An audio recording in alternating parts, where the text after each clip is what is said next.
สบายดีพี่น้องมื้อนี้ก็สิมาเว้าเรื่องพระป่ากับกรมป่าไม้นะครับเรื่องพระป่ากับป่าหรือว่าป่ากับพระนี่มันเป็นของคู่กันถ้าสิให้รำลึกเอากันดีๆนะกฎหมายก็ว่าไปส่วนของกฎหมายก็ว่าไปนะครับส่วนเรื่องของพระหาว่าพระไปบุกรุกป่าจังซั่นจังซี่โน่นนี่นั่นนะครับถ้าคนเรียนพุทธศาสนาในยุคสมัยปัจจุบันบ่ต้องเว้าไปถอยหลังไปไกลหลายพันปีหลายหมื่นปีดอก ในยุคสมัยของเฮานี่ก็พระพุทธเจ้าก็ตรัสรู้เป็นผู้เจ้าของศาสนาอีหลีก็ตรัสรู้ในป่าเกิดในป่าแม้แต่เพิ่นเกิดประสูติเพิ่นก็เกิดในป่านั่นนะใต้ต้นไม้ใหญ่ไปปฏิบัติธรรมมายุคสมัยปัจจุบันหลวงปู่เสาหลวงปู่มั่นหลวงตามหาบัวแล้วก็หลวงปู่สิมหลวงปู่เปียน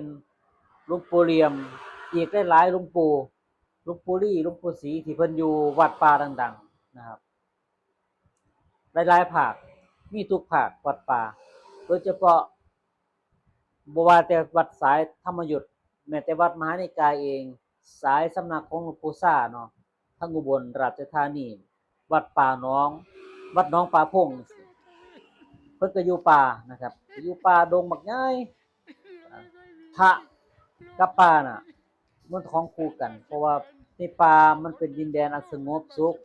ได้ยินเสียงนกเสียงนกหนูปูปีกมันเป็นธรรมชาติธรรมะคือธรรมะธรรมะคือธรรมชาติฉะนั้นแล้วพระที่เพิ่นปฏิบัติดีปฏิบัติชอบก็ต้องอยู่ป่านะครับอันนี้บ่ได้ว่าให้พระวัดบ้านหรือว่าพระใดๆนะครับเพราะว่าในเมืองไทยเฮาต้อง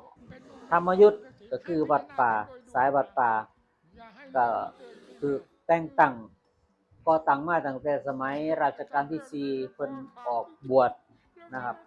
เพิ่นก็เห็นอิหยังต่างๆนานามันบ่ดีอันนั้นเรื่องผ่านไปแต่ว่าเว้าเรื่องปัจจุบันก็คือกรมป่าไม้กำลังขับไล่พระป่าออกจากป่านะครับ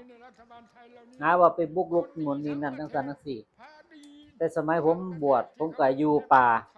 วัดป่านำหลวงตามหาบัววัดป่าบ้านตาดก็เป็นป่าดงใหญ่นะครับก็เป็นบางหม้องบางจุดที่มันบ่แม่นป่าต้นไม้ร่มไม้ที่มันเยือกมันที่มันเย็นสงบสุขสบายก็คืออยู่ในป่านะครับบ่มีไผไปนั่งบรรลุธรรมอยู่ในตลาดหรอกมันต้องหาอาศัยความสงบภายนอกก่อนมันจังสิสงบภายในจากภายในความสงบเกิดมาจากภายนอกถ้าจิตใจมันสิสงบได้บ่แม่นว่านั่งเฮ็ดทำสมาธิปรากฏนั่งทำสมาธิอยู่กลางตลาดผีบ้าไผสิไปนั่งบรรลุธรรมบ่มีชีวประวัติพระรูปใดที่ไปนั่งบรรลุธรรมอยู่ในกลางตลาดมีดอกมีแต่อยู่ในป่าเท่านั้นแหละครับฉะนั้นก็ถ้ากรมป่าไม้หรือว่าเจ้าหน้าที่บ้านเมืองฟังคลิปนี้แล้วก็ให้ยึดไว้สองอย่าง1หลักธรรมพาเพิ่นเข้าไปเฮ็ดหยังได้ไปบุกรุกอีหลีบ่ได้ไปหาผลประโยชน์แสวงหาผลประโยชน์ในป่าในดงเพื่อสิตัดไม้ใหญ่ไปขายบ่หรือแนวใดมันก็ต้องเบิ่งความเป็นจริงนำล่ะครับกฎหมายนี่มาทีหลังดอกกฎหมายนี่มาทีหลังพระธรรมพระวินัยดอกกฎหมายก็คนตั้งขึ้นพระวินัยก็คนตั้งขึ้นพระพุทธเจ้าตั้งขึ้นคือกันนั่นล่ะแต่ว่าต้องเบิ่งให้ออก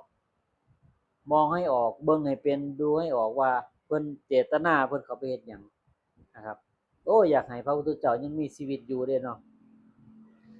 เนี่ยโต้วาทีกันสู้กันด้วยข้อกฎหมายของกับพวกกรมป่าไม้ผมแนมไปลึกๆมองคิดว่าการเมืองมันเป็นการเมืองนะครับเป็นการเมืองเป็นผลประโยชน์สำหรับกรมป่าไม้นี่นะกรมป่าไม้ก็มีอยู่ทุกจังหวัดทุกพื้นที่ทุกภาคนะครับที่จะเข้าไปเบิ่งแย่งป่าไม้ป่าดงป่าดอนแนวป่าไม้อันใดที่ต้องรักษาก็ต้องรักษาแต่ว่าที่เว้าถึงมื้อนี้ก็คือประเด็นเรื่องพระป่ากับป่าเพิ่นก็ต้องไปอยู่นำกันเป็นของคู่กันแล้วก็สิไปไล่เพิ่นออกจากป่าแล้วก็ไล่ออกบ่พอก็สิไปเอาผิดอีกหาว่าบุกรุกยัดเยียดยักยอกเอาข้อหาไปให้พระอีกโอ้ยพวกมนุษย์สัมภเวสีพวกมนุษย์สเปโตเอ้ยมนุษย์สเปโตพวกจิตใจมันเป็นสัตว์ร่างกายเป็นคนแต่ว่าจิตใจมัน ต่ำทรามเร็วกว่าสัตว์เดรัจฉานพวกบ่มีศาสนานะครับอันนี้ก็บอกถึงพวกที่ทำลายพระพุทธศาสนานะมันมีก็บ่ฮู้ว่าเขารับงานมาจากไสล่ะนะครับมีมาทุกยุคทุกสมัยนั่นแหละพวกมารศาสนานี่พระดีก็มีพระบ่ดีก็กำจัดออกไป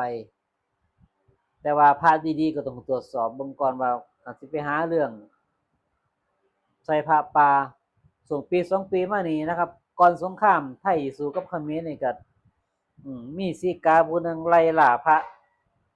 กรมศาสนาหรือมีทนายดังกันไล่คุบพระบัดนี้หาเรื่องจับพระศึกให้ได้วัดดังๆหาว่าไปหมวกกับสีกาแก็บสีกากอบอีหยังนั่นว่าไปข่าวพระผู้ดีก็ดีผู้บ่ดีก็ว่ากันไปตามข้อกำหนดกฎหมายและที่สำคัญอยากให้เพิ่มข้อกฎหมายอย่างหนึ่งถ้าจับได้ว่าพระเฮ็ดผิดจริง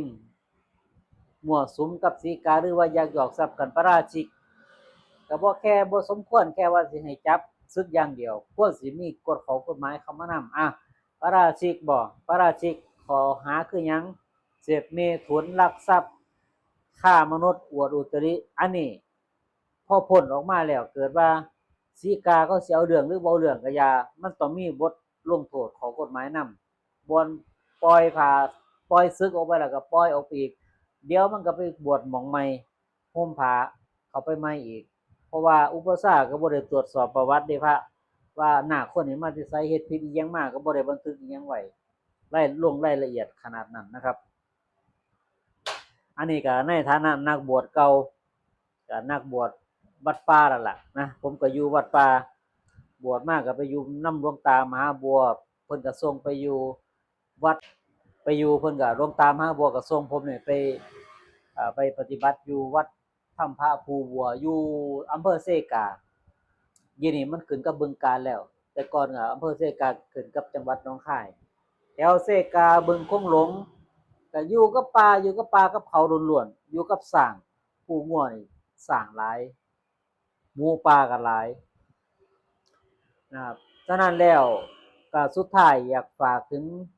เทรสมาคมหรือว่าพระผู้หลักผู้ใหญ่บ่ต้อง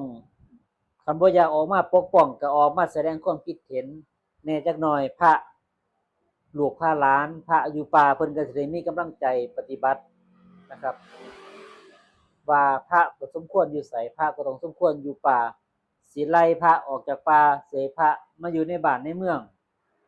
มันก็บ่ได้ถูกจริตสิให้พระวัดบ้านไปอยู่ป่าก็บ่ถูกจริตของเพิ่นอีกเพราะว่าเพิ่นสะดวกสิอยู่บ้านวัดมหานิกายก็ฉันข้าว2มื้อเช้าเที่ยงวัดป่าเพิ่นก็ฉันข้าวในบาตรฉันข้าวมื้อเดียวนะครับมันก็การประพฤติปฏิบัติก็แตกต่างกันอยู่สายหลวงปู่ซ่าถึงแม้ว่าเพิ่นสิเป็นมหานิกายแต่เพิ่นก็ปฏิบัติแบบหลวงปู่มั่นเป็นสายธรรมยุทธ์เนาะอันนี้ก็ฝากไปล่ะฝากถึงผู้ฟังนั่นล่ะก็ช่วยกันพิจารณาว่าพระสมควรสิอยู่ไสแต่หลักๆพระก็ต้องอยู่ป่านั่นแหละครับนะเพราะว่าพุทธศาสนาก็บัญญัติมาแนวนั้นพระพุทธเจ้าเพิ่นก็ยังประสูติตอนเพิ่นเกิดเพิ่นก็เกิดในป่าพอออกเพิ่นออกบวชแล้วเพิ่นก็ไปบรรลุธรรมในป่าสำเร็จเป็นพระอรหันต์ก็อยู่ในป่าในดงนะครับตามพุทธประวัติอันนี้ก็บ้านเมืองเฮาตกมาถึงยุคสมัยปัจจุบันสนับสนุนให้พระอยู่ป่าต่อไปขอบคุณหลายๆครับคลิปนี้สบายดีว้าว